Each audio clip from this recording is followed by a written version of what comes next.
Oh, and we're live, which means it's time for me to say hello and welcome to another fun-filled edition of Adam's Music Box, where today we're talking politics. Boo, boo, we're here to talk about music. Don't worry, don't worry.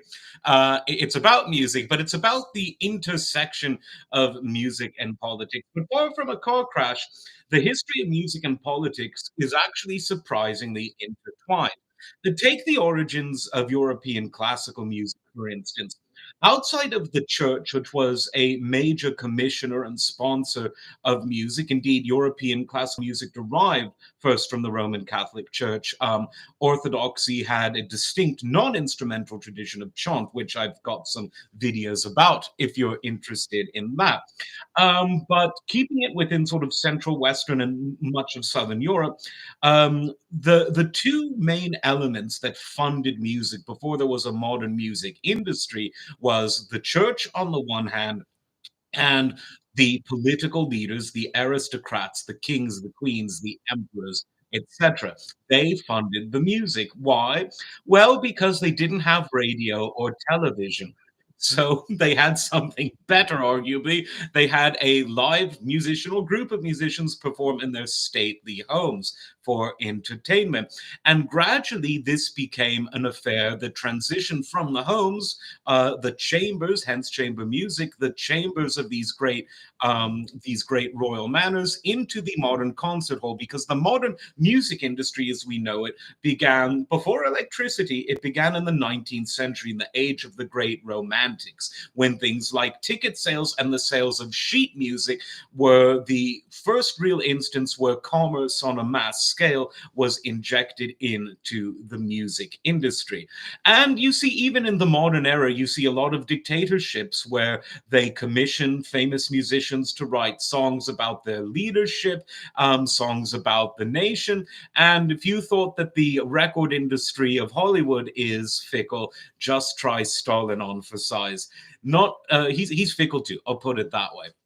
But let's get out of Soviet Russia for a moment, anyway, and get back to the United States. Because, of course, this is inauguration weekend. President Trump is back. There's a song about being, there's quite a few songs about being back. Not sure if they'll be played.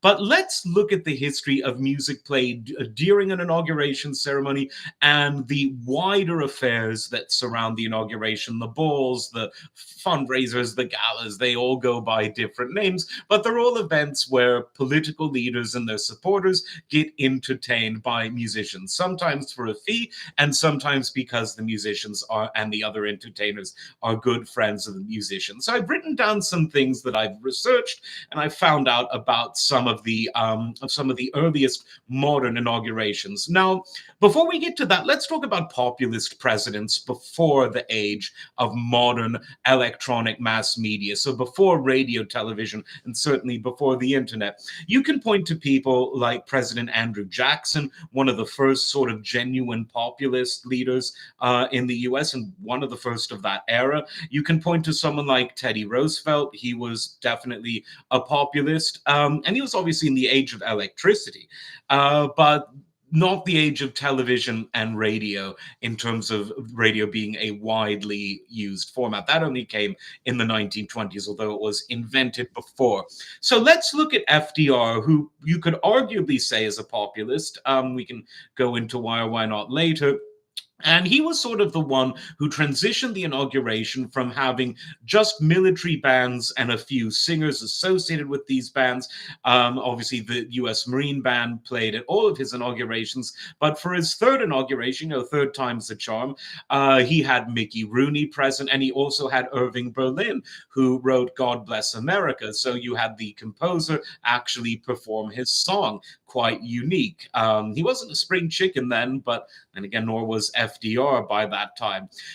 His final inauguration obviously came during the war, the Second World War, so that was a bit of a smaller affair. And I know some of you out there saying, well, hang on, you idiot, the World War was going on in 1941, not for the United States, not in early 1941 anyway, that was in December, and all of the infamy that went along with it. Let's move on to Eisenhower. Now, Eisenhower wasn't really known to court the entertainment industry. He was sort of a leader above politics in many ways. He was a respected general, a respected diplomat, a war hero. Everyone really respected him. The choice of music sort of reflects that. The closest he got to pop music, because they were pop music at the time, was Fred Waring and his Pennsylvanians, who were a sort of traditional poppy, folky choir group. They even backed up Bing Crosby. They played around. They were quite famous. And Miriam Anderson, one of the most famous contraltos of the time, she performed the national anthem.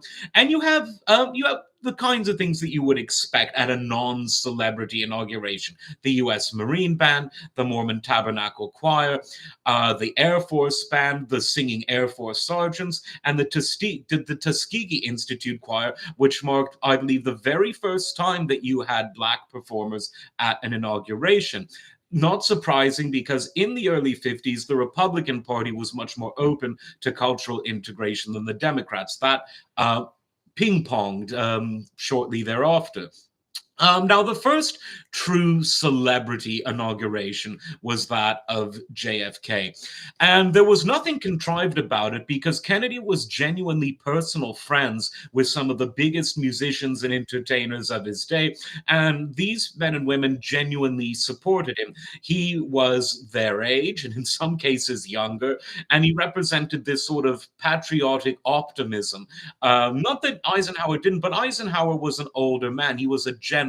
You don't really, generals don't really snap their fingers and, swing their hips. Not in public, anyway. Certainly not in the 1950s. Can we go back to that? Anyway, JFK was sort of the gold standard for a celebrity inauguration. At the ceremony itself, Miriam Anderson actually came back.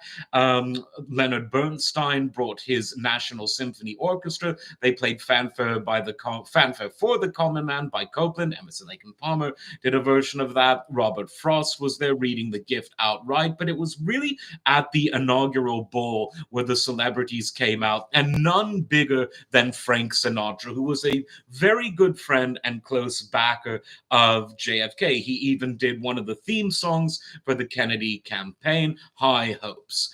And so Sinatra must have been, really happy that day. He clearly was. And he invited some of the other huge entertainers of the era. Harry Belafonte, a Kennedy supporter. He was a supporter of just about every Kennedy, I think, who ever ran for president. He was there. Ella Fitzgerald was there. Nat King Cole was there. Gene Kelly, think of Dancing in the Rain, but much like Kennedy himself, Kelly, as the name implies, Irish, and so he did an Irish jig at the event. Jimmy Durante, Nose and All, was there, and it was really the first case of truly glamorous, unabashedly glamorous celebrities performing at an inauguration. Johnson's was a bit more subdued. He wasn't known as an easy man to please. And with the return of Nixon comes the return of a bit more sort of buttoned down, less celebrity affair. But one thing interesting about Nixon's second inauguration is that he specifically said that Eugene Ormandy was his favorite conductor. And so all of the orchestral works performed for Nixon were conducted by Eugene Ormandy. And I actually find that very fitting, because Ormandy is a conductor that I would consider conservative but not traditional. Now, what do I mean by that? He broke with some of the grand rubato-filled traditions of European classical performance, the kinds of things that we'd associate with Furtwängler, Mengelberg, frankly, his predecessor, Stokowski, depending on if it's potato, or which side of the bed you woke up on. Ormandy was generally very conservative in the sense that his tempi and his intonation were very middle of the road, yet his sound was very lush and pleasing to the ear. Wonderful sound of the Philadelphia Orchestra. He inherited that in many ways from Stokowski, but without the more adventurous interpretations of Stokowski. So there's something quite Nixonian about Ormandy, but unlike Nixon, Ormandy died in his position, if you will. Ford, obviously, an understated occasion, and we can ask ourselves why. Now, Jimmy Carter might not be remembered as a successful president, remembered as a very nice man, but he should also be remembered as someone who, for the first time since Kennedy, really invited a lot of contemporary stars of the day. So you had Linda Ronstadt, who performed Willie Nelson's Crazy, which is maybe not a description of his economic policies, but there you go. God Bless America was sung by Aretha Franklin. You had Paul Simon in attendance. He didn't perform, but you had a lot of sort of country rock bands. You had and sort of country fusion, country itself, Western stuff. You had the Charlie Daniels band. They performed, the Marshall Tucker band. Greg Allman of the Allman Brothers, a huge, huge supporter of Jimmy Carter. So I would say that Jimmy Carter maybe doesn't get the sort of top grade as a president, but he does as a good man, and he definitely does in terms of revitalizing the tradition of a pop infused inauguration.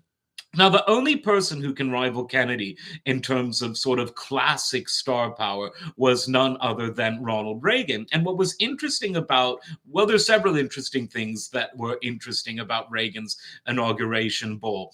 For both of his terms, he had a big celebration because he was a star himself. He was a man of Hollywood, the only entertainer, well, the first entertainer to become president, because Donald Trump, well known as a businessman, one of his business ventures was entertainment. I'm thinking, but we'll get to Trump. Let's go sequentially. So anyway, Ronald Reagan was the first entertainer to be president, and because of that, much like Kennedy, although who wasn't an entertainer, he had friends among musicians in the entertainment and music industries, and many of these people were some of the same people that supported Kennedy.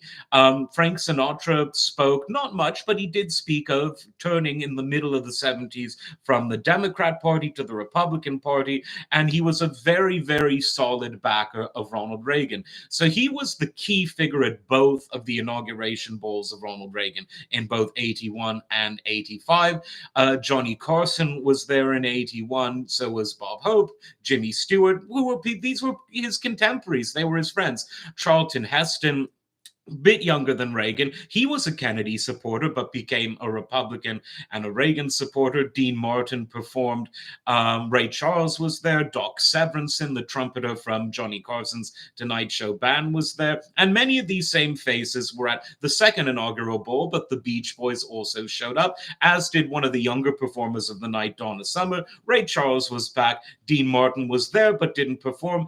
And the comedian in chief for the second inaugural ball was someone who was, of course, a friend of Frank Sinatra and Dean Martin, the wonderful, insulting Don Rickles. So this was before cancel culture was a thing, and Don did a hell of a job. All of this is on YouTube, so you can definitely see it there.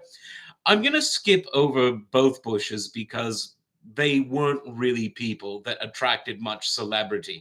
But in terms of the sheer amount of performers who came to an inauguration, Bill Clinton broke a lot of records because, and this is kind of weird in a way, because he wasn't a glamorous person like the Kennedy family, and he wasn't someone from Hollywood or anywhere near Hollywood the way Ronald Reagan was. But he really framed his campaign as one that appealed to the Hollywood set. And it was by this time that California was really beginning to turn blue. Before that, it was moderate to red, but now it was turning blue. And so, most famously, you've got Fleetwood Mac performing Don't Stop, because Clinton used that as a theme song in his campaign. Maybe he was telling himself, don't stop eating the fast food, or maybe don't stop jogging between the fast food restaurants. That was another theme of the 1992 election. But Fleetwood Mac performed their song, which had become the quintessential song of the Clinton campaign, and lots of other stars were there. Michael Jackson, so we're talking huge people, much like with Kennedy and Reagan. Elton John was there, Barbara Streisand, Little Richard, Aretha Franklin was back. She performed for Carter. Chuck Berry and Little Richard, I think I said that. Michael Bolton, who was really at the top of his career. Bill Cosby, no stranger to the music industry, no stranger to other things, but Forget that, and other comedians. Chevy Chase was there, and for the first time, there were a lot of jazz stars. And this is an area where, unlike the sort of more glam side of entertainment, like the Sinatras and the Michael Jacksons, this is where Clinton actually had some authenticity. Because Clinton, while not a musical virtuoso, was a sax player, and so he invited some great jazz musicians. Herbie Hancock was there, Ron Carter, wonderful bass player, was there, Grover Washington Jr., perhaps an influence on Bill Clinton, a musical influence, not the other kind. Get your, you can't help it. I'm having flashbacks of Jay Leno and the Clinton jokes. T.S. Monk, great musician, was there, a relative, of course, of Thelonious. The wonderful Wayne Shorter was there, and others. And this continued with his re-election. You had Jesse Norman, a wonderful opera singer. You had one of my favorites, the surviving members of the Isley Brothers, Stevie Wonder, Kenny Rogers, Dionne Warwick, Benny King, as in Stand By Me. And you even got some comparatively recent stuff. Salt and Pepper, were still very much a thing in the 90s. The Dixie Chicks, who were very much a thing in the 90s. And you could still say Dixie. That's, after all, where Bill Clinton was from. So that was a big celebrity studded moment. The celebrity thing kind of took 8 years off to a degree when Bush was in the White House, but it came roaring back in 2008, which sort of confirmed the trend, at least at this point among Democrats, that the star power just continued to grow and grow. So let's keep score so far. I would say Kennedy was the originator of the major celebrity at an inauguration. Carter really brought a lot of contemporary musicians and a lot of country and Western musicians into it. Reagan sort of resurrected the glamour of the Kennedy celebrities. Indeed, Sinatra was a central part of both. Bill Clinton won on the numbers and in terms of the star power. And then we have to turn to someone who even outdid Bill Clinton in terms of the star power, and that was Barack Obama. Now, President Obama was a huge favorite in Hollywood. He was young, he was charismatic, he had the package that Hollywood and the music industry loved. And so, some of the people that performed at his first inauguration, you have Beyonce, who was then and is now a superstar, Jennifer Lopez, you had Maroon 5, that's maybe nothing to write home about, Jay-Z, John Bon Jovi, Kanye West, Kid Rock, who now is a huge Trump supporter. So you could almost, this is the first time this sentence has ever been uttered, but you could put Kid Rock in the same sort of genre as Frank Sinatra, in the sense that they changed parties and performed at two inaugurations for leaders of different parties. Sinatra performed for Kennedy, a Democrat, and performed twice for Ronald Reagan, a Republican. Kid Rock performed for Obama, a Democrat, and for Donald Trump, a Republican. So the more things stayed the same, the more they changed. Common was there, a hip hop artist from Obama's home city of Chicago. The Dead, which are former members of the Grateful Dead, were there. And at Obama's second inauguration, you had the other huge names. Stevie Wonder was back. Smokey Robinson was there. Usher, John Legend, Alicia Keys, Jennifer Hudson. So again, Obama really, really hit it big with the celebrities. Now, Trump in 16 didn't get too many, but Trump this year is getting quite a few from various walks of life, because it is fair to say, and this goes back to what I was mentioning earlier, Trump, I would say, is the second entertainer to ever become president. Trump wasn't just an entertainer, he's in property, he develops golf courses, he brands various consumer items, but he was a manager for a lot of, or a promoter would be the better way to put it, for a lot of artists. He hosted shows at his various performance venues in Atlantic City and elsewhere for people like Pavarotti, Elton John, Paul McCartney. I mean, the list, Michael Jackson, who he was good friends with. The list is huge. So you've got Kennedy, who was friends with these people, Reagan, who was friends with and worked in the same environment as these people. And then you have Trump, who was friends with and worked in the same environment as these people. All the celebrities loved Donald Trump before in 2016 it became popular not to. We can discuss that at other times, but let's look at some of the people who have already performed or are going to perform. So Snoop Dogg made an appearance at a crypto ball, which was, for Trump supporters who are into cryptocurrency. A video was circulating around of him doing one of his signature tunes, "Nothing But a G Thing" from Dr. Dre's The Chronic album. Nelly has performed. Think I don't know if he's going to perform the thong song, but you never know. The Village People, you've got Mr. Willis, the original lead singer of the Village People. I mean, I do feel bad for forgetting his first name, so let me look this up. This is live, folks. Dee, dee, dee, dee, dee.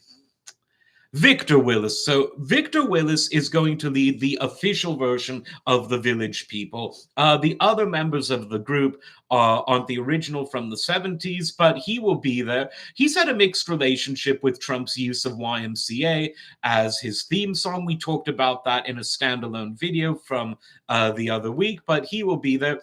Lee Greenwood is someone who's been perpetually at Trump's side in terms of musical performance. He's from the world of country and western, but is probably best known for his early 80s song "God Bless the USA," sometimes referred to as "Proud to Be an American." He'll be performing that. Carrie Underwood is a big star. She'll be there. As I said, Kid Rock will be there. Jason Aldean, a big supporter of Trump, will be there. Billy Ray Cyrus will be there. A Christian choir called the Praise Choir from Liberty University will also be there, and several surprises are set as well. But one name that I really want you to remember, and I want you to YouTube and Spotify his music, because whatever your politics, he is a really good singer. And I only discovered him because Donald Trump has had him perform at so many of the events that get shown on YouTube and X and television for people who still have that and all the rest. And this is a wonderful operatic tenor called Christopher Macchio, Macchio. And he is fantastic. Now, Trump, as I said, had booked in the 90s and 2000s Pavarotti to play quite a few of his entertainment venues. Trump likes his opera. He likes his Puccini in particular. And so I think he has Christopher Macchio on his speed dial whenever he needs a bit of opera. But he sings so many other things. He performed New York, New York at one of the rallies in an operatic style. He's not a pop singer, so didn't sing it in the style of Sinatra, but he did a wonderful job. He's truly a wonderful vocalist. And to sing without, the proper warm-ups and backstage environments of the opera house or concert hall in front of screaming fans at a rally, it's not the easiest thing to do when you're a classical singer, but with the discipline that comes with being a classical singer, he truly exudes excellence in every situation. So he's got some of his music on Spotify. Definitely check that out. So, where does this all leave us? What is the sort of overall conclusion of all of this? Well, I think that Obama wins in terms of size. His list of artists was sort of bigger and longer than any of the others. Clinton came close. In terms of your classic entertainment, that's entertainment, baby. You cannot beat Frank Sinatra. And therefore, you've got to say, Kennedy did it first, but Reagan did it, I think, just as well. I'd like to sort of see the performers at all of these, but gun to head, I would say that the inaugural balls I'd like to go to most would be Kennedy or Reagan's, because who wants to pass up a chance to see Frank Sinatra and Dean Martin perform for the most powerful man in the world? There you go. But they're all good. Some obviously had more than others. Nixon and Eisenhower were definitely the more straight-laced on this list. The Bushes were probably the most barren in terms of celebrity. FDR was sort of the one who sort of bridged that gap between an age when presidents wouldn't be interested in anything other than military music or perhaps some orchestral stuff. But like I said, Kennedy was the first to make it a celebrity affair and arguably did it best. I don't know if you've seen the videos of Snoop Dogg and Nelly and Soulja Boy who have already performed for Trump, but let me know what you think. Trump has promised a weekend of music and events for various people, but it will all trickle down to social media. Maybe that's what they mean by trickle down. But you know the score. So yeah, let me know what you think. Who did it best in terms of music? Shout out to Bill Clinton too. He was, albeit an amateur musician, he was a saxophone player. And Jimmy Carter obviously related via June Carter Cash to Johnny Cash. So, there's more connections than you might think. Kermit Roosevelt, though, no relation to Kermit the Frog, although Frank Sinatra did do a wonderful rendition of Being Green, as did Van Morrison. So that's the show for today. Let me know what you think in the comments. Share to your friends or people you don't like if they voted what you consider the wrong way, because hey, a click's a click.